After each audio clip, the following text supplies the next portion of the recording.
Welcome back to Paru's Custom Corner. This is our last episode of Ocarina of Time. We're looking at blue today, and I am still joined by Connor. Woohoo! Blue.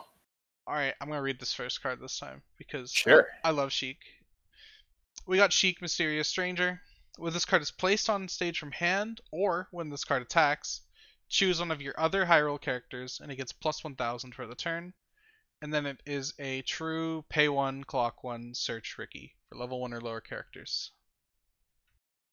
This card's pretty good.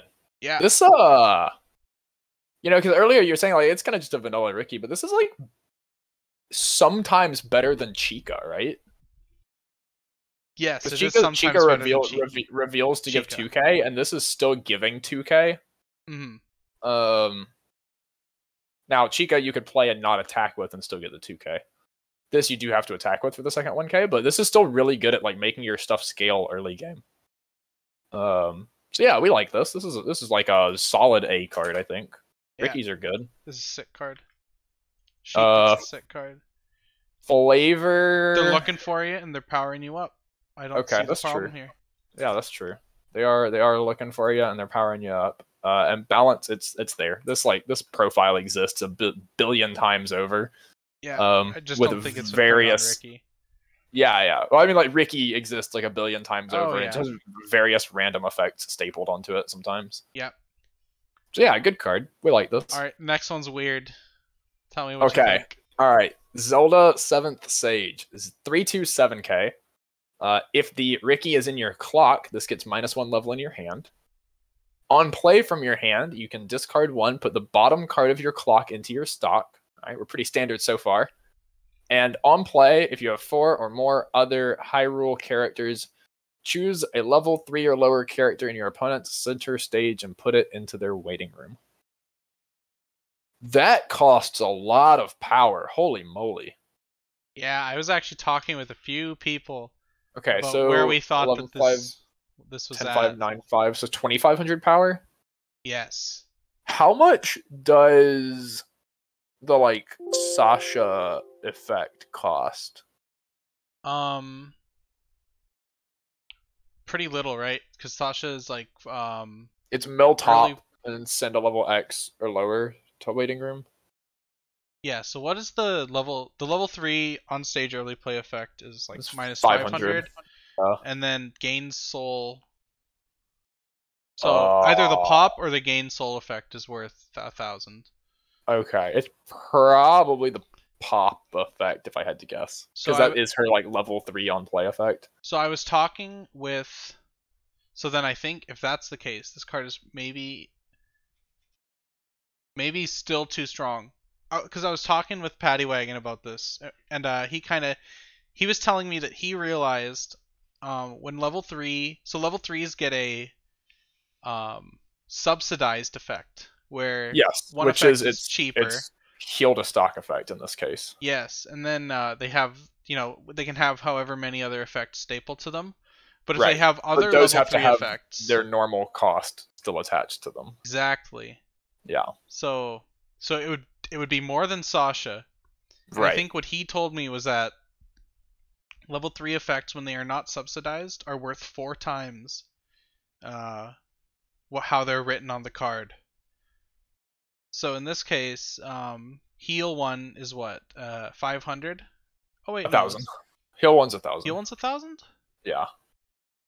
Almost all of them are 1,000. The only ones that are 500 are ones that have, like, the sack a character, check 3, add 1 stock 1. Since you have to sack a character, that's 500. Okay, sure. And, like, cancel burns are 500. Right. Musashi's 1,000, but cancel burns are 500. So if we're saying that the effect should be So right now you have it costed at 2,500. Yeah, and you're saying it should be, or what I'm saying is Paddy Wagon was kind of arguing it should be, that it should be like 4,000 or something. Yeah. I think that's probably too high. What's the card? TSKS 70. It's what, 103? I think. Don't know what card you're thinking of. There is a Millum box topper. Yeah, 103. And this effect exists on a couple cards. This is just the first one that came to my mind. It's on play mill 3. If you hit a climax, you can pop a level 3 or lower in your opponent's center stage. Oh yeah. That effect costs 6,000. Oh okay. And I think mill 3 to hit a climax and have a full board are like maybe kind of equivalent. Sure. I don't know for sure, but like this effect also doesn't exist anywhere else, so we can probably say that they're roughly equivalent. So yeah, this should probably cost a lot. Fair. If you made this cost 6,000, this card's a 3/2/35, which is probably too small. So maybe the 4,000 number is pretty good. Aren't wait 35? Isn't this effect without the bottom? Isn't it 10k? It'd be 95. Oh no, clock early play is 500. You're right. I was thinking clock early play was 1,000 for some reason. So you have it costed at 3,000. Yes, that's not that. Sure, I just agreed with you the first time. I assumed you had the math right. Yeah. No, yeah. I'm dumb. I This messed is up. Early costed play. from 10,000 to 7. Yeah. So making it 6 is probably fine. Okay. Making it a 3/2/6k. Mm-hmm. That's hard, but yeah, the Millum's the only one I could like. I think the Nanashi in Seven Deadly Sins does the same thing as well. Yes. He's just and that card's even smaller because yeah, he has more text. Yeah, like strength. This is maybe a B. Okay. You don't want to just like actually jam this as your early play healer because it's so small. But it opens up a lane to direct attack. I think this is the only early play healer off the top of my head. That's awkward. Yep. It's not a great one. It's always dying on defense, so it's not a great one. And like you look at it right, and this pops a character on play, but any other early play healer that was like 10-5 or whatever is probably also killing a dude. True. So you're getting effectively +1 soul, and then always dying on the crackback. Yeah, it does mean like you can kill things that are usually a pain in the ass, like Connor. Right. Yeah, you get to like not have to worry about counters ever. Mm-hmm. And you can field multiple of them in the same turn. You can't. It's harder to pop multiples in the same turn. You'd have to like use. That's true. That's true. You'd have to use the Link and Zelda. Mm-hmm. Which is fine. You're healing the stocks. You have the stock probably. Flavor.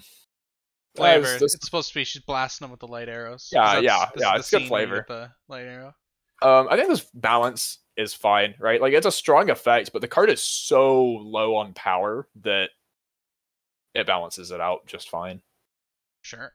This is a cool card. I'd be interested to see like how much this would actually like see play in a real set. It might be a 4 of just because it's the only early play healer. I would not be surprised. We've seen that before. All right, this one's on you. Yeah, we got Impa, Sage of Shadow. This is just a clone of the Kyosuke clean cut from Little Busters. On play, +3,000 for the turn, and then when this card's battle opponent is reversed, choose another high roll character, rest it, and move it to an open position at backstage. I just realized this is not a clone of Kyosuke, because Kyosuke does not require trait. He just clean cuts anything. He clean cuts anything. So this Which card means should actually be 500 more. 1,500. Holy! Oh, it's a moly. big clean cut. Oh, that's so disgusting. I would make this like a 2k. Okay, yeah. I was trying trying to to have it gain 15 on play. He's sure. I was trying to hit the 4k. Oh, that's true. Make it You just make it gain 2k if you have another character. Make it. I was going to say, yeah, make it 1,500 and gain 2k if you have another character. Or this can, you know, the Meliodas clean cut. It's 2k. He gains 15 and a level. This that this can just be 2K, that yeah, without 2k. Yeah. That's what I meant. 2k, gain 2k if you have another character. Yeah. Mm-hmm. Yeah, this is nice. This means we don't even need like the power pump to get the clean cut effect. So and this gets so much value off of the Link and Zelda 0. Yes. Because 6 like synergy you can cards with it. Yeah. I love the level 0 lines in this deck. I don't know how you find room for all of them at this point. No, you don't. You don't. You gotta. That's the key. This is you might be building from the top down in this set. You get all your finishers, you get your pots, you get your level 1 combo, and then you see how many slots you have left for zeros after all that. And you just pick like the best like 18 or 20 zeros. Oh no. I'm gonna give it a B because I think clean cuts are bad right now. I agree, but you can play it with the re-dead. You can't run. and that makes it better, for sure. But it also means more deck slots. Yeah. Right. And the re-dead's just not a good card most of the time. Yeah. So you know, I think this is a good flavor to like the character choice, sort of like going with Yeah, she's like Zelda's caretaker. Right. She gets her out there when Ganon is attacking. Yeah. The balance is there when we fix it to be the 2K. Yeah, okay. So I'm giving it a otherwise it's actually under spec for God knows what reason. Yeah. Imagine your 4K clean cut being under spec. Imagine your 4K clean cut being. It's okay. I have MSE open on my other monitor, and I'm just fixing. Oh, nice! You're just fixing it as we go. Yeah. So this is actually just this is my secret way of getting my set fixed live. Nice. All right. Okay, so we have Princess Zelda, 2/1 2K. If you have Link and Zelda in your memory, this gets plus 9,000 power. Where have I read that text before? Yeah. Climax combo. When this card attacks, if The Legend of Zelda is in your climax area, and all of your characters are Hyrule, put the top card of your deck into your waiting room, choose up to 2 Hyrule characters or the Ocarina of Time in your waiting room, return one to hand, put the other into your stock. This is just good. This is cool. This is on par for like level 2 combos nowadays. This is actually maybe even like a little weak for some of the like meta defining ones, but it's probably on par with most of them. Mm-hmm. I also appreciate that we've used the same art on both the 0 and the 2, and just scrolled it to the side a little bit. It's fine. And like normally in a set you would see this being like the 0/0 is like Link, and it's just scrolled to his half, and then the 2/1 is scrolled to the Zelda half. But no, we're using the Zelda on both of them. Yeah, I love it. Yeah, this card's good. This is like a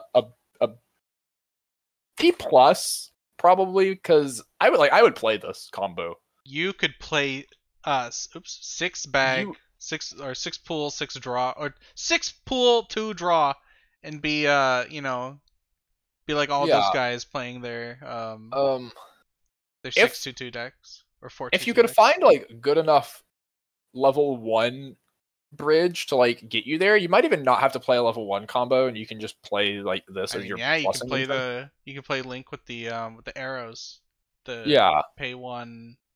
Yeah, exactly. So like there's an argument that you can kind of just like jam this in as your actual plussing combo, but it doesn't fit into any of the like main packages that we've seen in the red and green decks so far. But, flavor, this gets like a plus minus, I guess. Like it needs the thing in the memory, and it grabs the Ocarina. Yes. It does grab the Ocarina, you're right. I didn't put it on the slide, but we'll see it when we see it. Yeah, it's fine. Yeah, we'll see it when we get there. And the balance is fine, very fine. It's just the Kirito power line with a slightly different combo. Yeah. All right, we got Raru, Sage of Light. When this card is placed on stage from hand, choose up to 1 cost 0 or lower character in your opponent's center stage. Return it to their hand. Ooh. When this Okinami. Yes, it is Okinami. When this card is placed on the stage from your hand, perform the following action 2 times. Look at the top card of your deck, put it on top or into waiting room. So he's the light guy. He's finding you a path through. Yeah. Just lighten up your deck, lighten up the field. I do like Okinami effect. They don't print that like ever, actually. I don't even I can't even recall anything since Okinami. I think there's maybe only one since Okinami. And the other effect is cool. Yeah, it's like it's like a dig for your brainstorms. Dig for your brainstorm pots. 6. Dig for your triggers. Strength. This is probably just like a C plus. Yeah. it's a card that's gonna do a thing every now and then, but otherwise is like it's not very good on board ever. Yeah, it's not a plusing zero, and it's like kind of a utility zero. It Right. doesn't need to attack to get the top check at least. That's true. Yeah. And it gives you the 2 top checks right away because like some of them are on play and on death. They give you 1 each time, but he just gives you the 2 right away. So he's like I'm giving it the he gives you plus. the info. Yeah. Balance, he's fine, just not particularly good. Yeah. Zelda watching Ganon. This is a 1/1 pay 2 bottom deck anti-change. Should this be 2K? The 2K backup? I Or thought should this so, be but they usually cost 1500? they usually cost bottom deck stuff at more, so I erred on the side of safety. So the So this is based on the Puyo anti-change counter that has the same effect but just sends to waiting room, and that is one's it a a one? Is it a 1/1 2K. 1/1? Well, Yeah, oh, it it is is a a 1/1 2K. Interesting. Oh, that's really weird because Puyo was also before they started printing 1/1 25s as like the baseline, like 1/1 backup 25 with no other text. Right. So that's Well, weird that the Puyo one's a 2K. Yeah. Huh. All right. Well, you learn something new every day. This is probably fine then, because like this is the same cost and condition as the Nino one, right? Or the Puyo one. Oh wait, no, the Puyo, you're talking about the green one, right? Yeah. It's a 15. Oh, okay. So there we go. Yeah, They and just any took changes. 500 off. Yeah, of just make it a bottom 50. deck. Yeah, just make it a backup 1500. Yeah. Oh, he is a 1500 backup? Yeah, backup 1500. Yeah. Oh, weird. Okay. Sure. Because the any change ones are always 500 lower than like the baseline counter power. Interesting. So if I look at the Nino one, the Nino one is same condition to make it pay 2, but it's also 500. Like it's a 2500, so it's minus 500 on the backup. Interesting. I didn't know that vanilla 1/1 backups were only 2K or only 25. I mean, or no, 2K. Well, they're 2K. The 2500 variants lose even more power off of them. So this could actually be a 2K, right? Because he's 2K printed power. Yours is 1K printed power. Right. What's the TRV backup?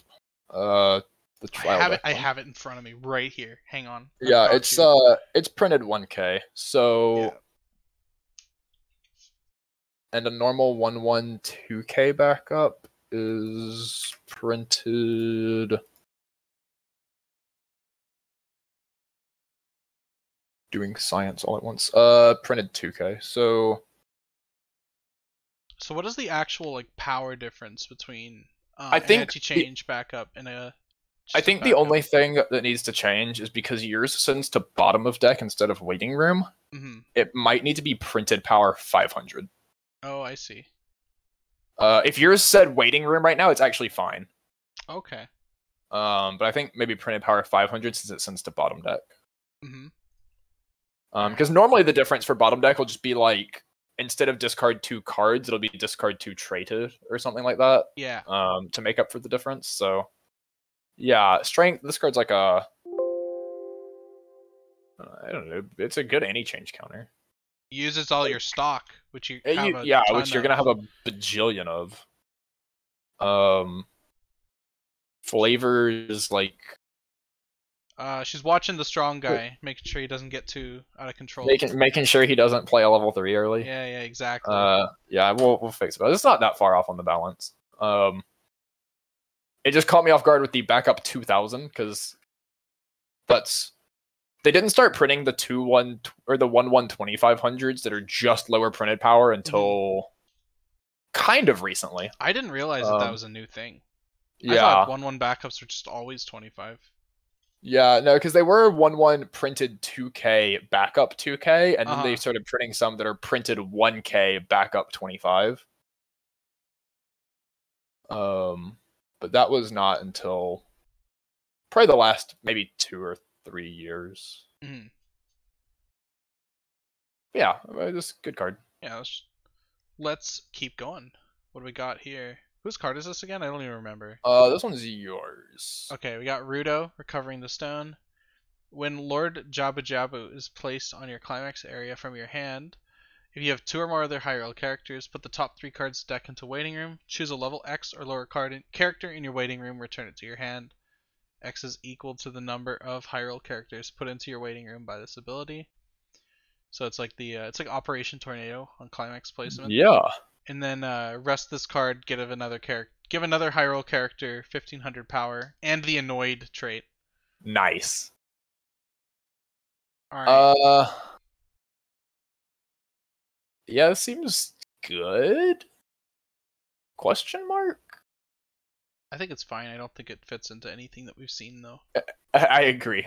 This is the like required just level 0 climax combo that nobody really knows what to do with. Yeah, except for when 7 Deadly Sins happened and the required level 2 climax combo became but like thing. The thing is, most of the level 0 combos have to sack their climax to just like get a card. Only a few that they've printed recently you can like multi-field and get real value out of like multiple copies of. Mm-hmm. And a lot of those have ended up seeing play because of it. So this one is like, it's on the spectrum of like the better level 0 combos, I think. It probably just doesn't fit into any of these decks specifically. Yeah, the card itself is good, but it doesn't really fit into the set or the decks that you build in the set. Right. I have like a B+ on strength because like this is a combo that you could really play in like decks. Especially if you're like an 8, like this one only has this 1 gate trigger. Right.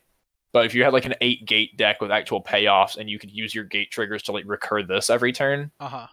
And have like some good mid game to carry it. Even just like the 2/2 or the 2/1 well, I guess you wouldn't want the 2k assist in back row because you'd want 2 of these in back row. But like a deck that just has kind of big 2/1s could just like sort of carry this through. Flavor, I'll give it a plus for the annoyed trait. Sure. Unfortunately, if I ever go and make a Majora's Mask set that has another Pants trigger, you wouldn't be able to combine them because that would have a different... Right, it wouldn't be Hyrule trait, it would be Termina. Right? Yeah. Unfortunate. Rudo's kind of just screwed it's over here. It's the Fate Grand Order issue. Alright, this is funny. Okay, so this is Malon Farm Girl. When this card is placed on stage from your hand, reveal the top card of your deck. If it's a Hyrule character, put it. Why are you making me read Trial Deck Toka? It's just Farm Girl from Goblin Slayer. Oh yeah, right. It's the cowgirl from Goblin Slayer too. It's basically vanilla. We can go over this one, but like but this is a good card. Decent like, card. These profiles are good. It's like a B+. Yeah. They scale well into the late game because they keep finding new stuff. They're good for decks that need their climaxes. Flavor is like, I'm gonna give it the neutral. Even though it does play off the cowgirl thing. Balance is fine. Balance this is card a plus. exists a million times. Yeah, this card All right, you get to read this one though. This one's actually the spice. This is the sauce. Oh sure. Kapora Gabora. This is okay. When I was reading the last one, I was wondering because I was like, you can draw into your climaxes. Are we ever gonna get a climax swap? Yeah. On play climax swap, and up to thrice. Yes. Up to thrice per turn. Yes. This ability activates up to 3 times per turn. When you use an auto ability, you may ask your opponent if they understood what that ability does. If they did not understand or take too long to answer, state the ability to them. With reminder text. Oh my god. Make sure not to leave out any details. So if you have 3 of these, they proc each other. Right, yeah. I thought this was really funny. This is really funny and moderately infuriating. I like this. This is good civilization, but if my opponent ever tries to start explaining like 9 abilities to me, I think this is better than a C+, right? It's still just a vanilla climax. It's a vanilla How climax good swap. How good can these reasonably be? I don't know, man. I start almost every deck build with 2 climax swappers at this Okay. point. I mean, they're good. I get it. Um, missing your climax in a modern deck Yeah, just you're just loses you done. the game. Yeah. All right, next one we got Talon, Lazy Ranch owner. All of your opponent's characters get Encore 2 stock, and Okay. then at the start of your at the start of your climax phase, this card gets one of the following abilities until the end of your opponent's next turn.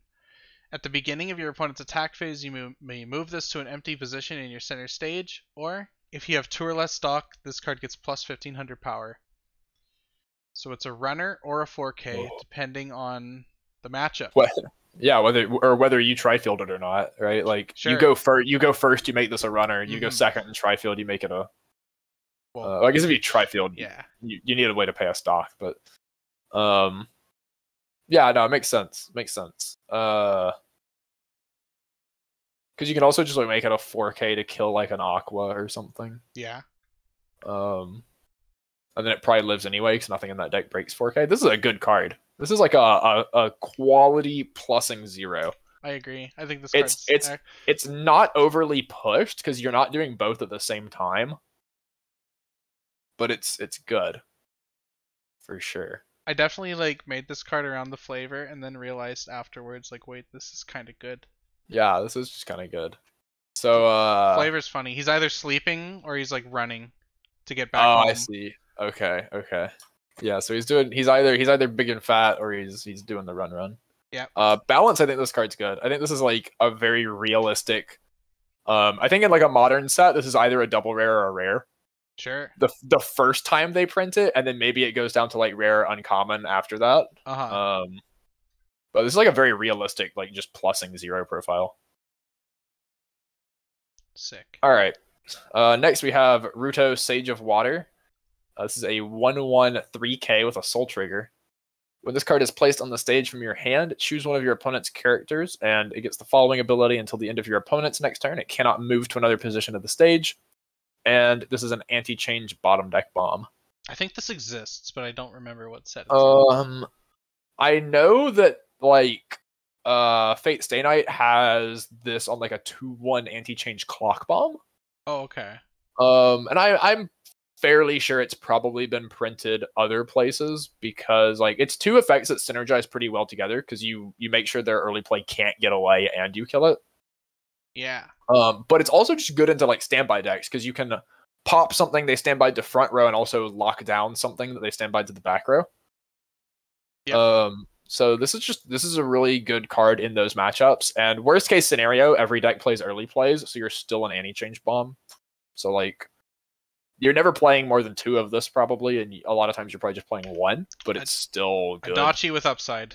Yeah, it's Adachi with upside, and it's a good Adachi. It can't be encored, so yeah, we like the bottom deck ones. Yeah, flavor is there flavor for this, or is it just a card? You know, she's when she's the adult form, she's got like there's like the ice thing going on. Oh, okay. Kind of was like, yeah, ice so can't yeah, move. yeah, it's like yeah. very I loose. get that. Yeah. It's like a somewhere in there. I do like ice sort of things being mixed with the like can't move and stuff. And then we got one final card. It's not gonna knock your socks off or anything, but I think it is pretty good. It's the Ocarina of Time. If your deck has 7 or less cards, and you have a character with Link or Zelda in its name, return all cards in your waiting room to your deck. If you do, search your deck for up to 1 character with Link, Zelda, or Sheik in name, reveal it to your opponent, put it in your hand, and shuffle your deck. So it is a free fresh event. It's like one of those cantripping free fresh characters on an event. Yeah, which balances it. Because it makes it a lot less searchable. Mm-hmm. You can grab it off the Zelda 2/1 combo. Right, which is good. And it does still have the requirement of like 7 or less cards, so it's not like some of the other free fresh events where it does just actually free fresh you. Mm-hmm. Like the 1/0 mutual events and stuff. You just have a requirement, but you get a good plus off of it, like an actually good cantrip. Yeah, this card seems good. You're probably playing like 2 of this or something. Yeah. Maybe not in every deck, but if you're playing the blue 2 one, you definitely want to be playing it. The blue 2. It's hard to, yeah, hard to of figure out course. what deck the blue 2 one wants to fit in, though. Blue is kind of weird, where like it doesn't have enough of a big package to be its own deck, and it doesn't. The cards that use like climaxes and stuff can't slot into the other decks well either. This is probably like a B plus because it's not searchable. Sure, agree with that. Flavor is cool. I like the flavor. Flavor's good. Balance seems fine. I don't see an issue with it. Nice. And then we just had our 2 climaxes. We got the book for Zelda, the pants for Rudo. Yeah. That is it. That is Ocarina of Time. All 50 cards. It's a cool set. I like the directed deck builds, and there's also a little bit of room to mess around with some other stuff. I feel like being a 50 card set is one of the things that kind of like limits it into you're kind of stuck with the deck builds that are forced on you more so than being able to mix and match, which is like not a bad thing, but not a good thing. Yeah, no, I get you. I just wanted to avoid having like a bajillion filler cards, pack filler common cards. Yeah, exactly. Yeah. So definitely the green deck, like 8 bag, or right. like 6 bag to book is probably like the premier decks. And then like that one guy at your local plays like the Ganon deck and occasionally just like stomps everyone. I think that, yeah, I mean, I think the Ganon deck is pretty cool. Like, I think if you can consistently shuffle the Ganon 3/3s into your deck and hit them, like the Ganondorf finisher is maybe just like the thing to play.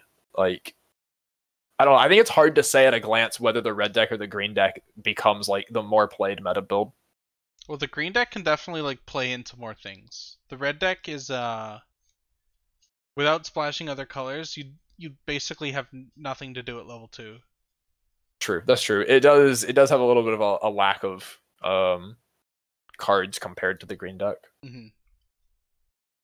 Maybe there's a way to make that work somehow. Yeah, maybe. It'd definitely be like an interesting set to like mess around with and deck build out of. Yes. I might do that at some point too. Make a deck profile for the channel too. Yeah. All right. Well, do you have anything else to say, Connor, before we wrap this up? I don't think so. Just thank you for having me on to look at these. Yes. I love looking at all these custom sets, and it feels like people have been making a lot more of them lately. So it's cool to see people's different ideas.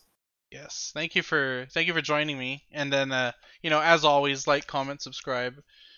Join the White Shorts competitive Discord and join the custom set discussion channel. You can find a lot of people there kind of talking about what they're making, bouncing ideas off each other. It's a really cool kind of small group of people that have like a very niche interest. But you know what? We like talking about nerdy stuff like creating lace cards. So that is all we got for you. Thank you for watching, and take care.